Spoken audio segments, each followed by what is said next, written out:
உங்கள் favourite TV ஷோக்களை இனி miss பண்ண தேவையில்லை. ZEE5 இல் முற்றிலும் இலவசமாக காணுங்கள், இங்கேயும் எப்பொழுதும். நான் எத்தனையோ தடவை சூர்யாவை கொல்ல பாத்திருக்கேன், மாரிய கொல்ல பாத்திருக்கேன். ஏன் அந்த குழந்தை தேவியை கூட தான் கொல்ல பாத்திருக்கீங்க? மறைக்காதீங்க சிஸ்டர், உங்க கொலை லிஸ்ட்ல ஒன்னு விட்டுட்டீங்களேங்கிறதுக்காக சொன்ன சிஸ்டர். நீ ஒரு ஆணையும் புடுங்க வேணாம். 3 பேரையும் இது வரைக்கும் என்னால ஒண்ணுமே பண்ண முடியல. அதுக்கு காரணம் அந்த வீட்டுக்குள்ள இருக்கிற வைரம் தானே நினைக்கிறேன். சிஸ்டர், ஆமா சிஸ்டர், பாத்தீங்களா பாருக்கு ஏதாவது கெடுதல் பண்ணும் போதெல்லாம் அம்மன் வந்து காப்பாத்துது. அது கூட இந்த வைரக்கட்டியை சேர்ந்து காப்பாத்திருக்க சிஸ்டர்.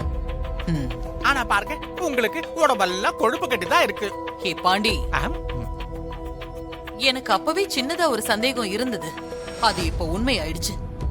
தேவி கையில அந்த வைரம் கிடைச்சிருக்கு. தேவி அந்த வைரத்தை யாருக்கும் தெரியாம வீட்டுக்குள்ள எங்கேயோ பத்திரமா பாதுகாப்பா வச்சிருந்திருக்கா. அந்த வைரத்தை நாம தேடி எடுத்துட்டா பல 1000 கோடிக்கு அதிபதி ஆயிடுவோம். அந்த பணத்தை வச்சுக்கிட்டு மாரியையும் அவ குழந்தையையும் சுலபமா ஒழிச்சு கட்டிடலாம். சிஸ்டர், அதெல்லாம் ஓகே சிஸ்டர். ஆனா இது ஜெகன்மோகினி பாதி பணம் பங்கால கேக்குது. ஐயோ, அதுக்கு என்ன பண்ண போறீங்க சிஸ்டர்? பாதி பங்கு அவளுக்கு கொடுக்கவா நான் இவ்ளோ கஷ்டப்படுறேன்?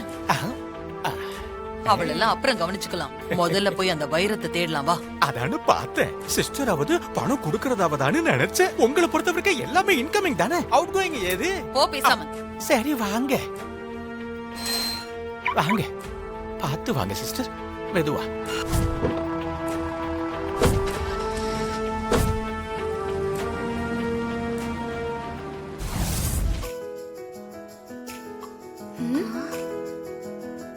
என்ன மாதிரி வீட்ல ஒருத்தரையும் காணோம்? செக்கப்காக ஹாஸ்பிட்டலுக்கு போன ஸ்ரீஜா இன்னும் வந்திருக்க மாட்டா.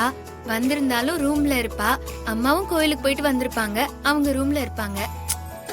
நான் அவங்க 2 பேரை பத்தி சொல்ல மாதிரி. நம்ம தாராத்த மாதிரி இருக்க அந்த மாயாவையும் அவங்கள புதுசா சிஸ்டர் ஜின்னு உறவு கொண்டாடிட்டு இருக்க நம்ம சித்தப்பாவையும் தான் காணோங்கிறேன். நம்மள மட்டும் இந்த வீட்டை சுத்தம் பண்ண பொருள் வாங்க அனுப்பிச்சிட்டாங்க. இப்ப இவங்க மட்டும் எங்க போனாங்க?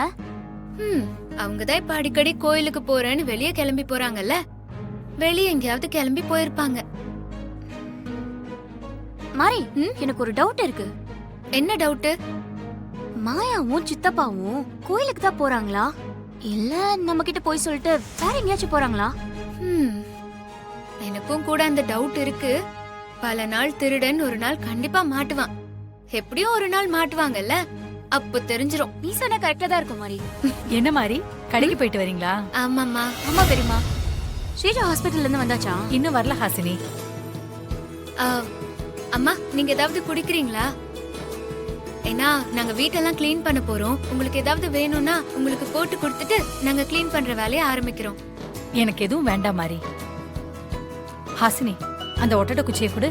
என் ரூம்ல இருக்கிற ஒட்டடையை நானே சுத்தம் பண்றேன். ஐயோ, நீங்களே இதெல்லாம் ஒண்ணும் பண்ண வேண்டாம். எல்லாத்தையும் நானும் மாரியும் பாத்துப்போம். ஆமாம்மா, நீங்க ரெஸ்ட் எடுங்க, நாங்க பாத்துக்கிறோம். என் ரூமை நானே கிளீன் பண்றேன். மத்ததெல்லாம் நீங்க பாத்துக்கோங்க. குடு ஹாசினி. பெரியமா, அட என்கிட்ட குடுமா. சொன்னா கேட்க மாட்டேங்கிறீங்க தான். சரி மாரி, ஆளுக்கு ஒரு ரூமை கிளீன் பண்ணுவோம். அப்பதான் வேலை சீக்கிரமா முடியும். சரிக்கா, நம்ம வாங்க. ZEE5 ஆப்பை டவுன்லோட் செய்து அனைத்து எபிசோடுகளையும் இலவசமாக பாருங்க.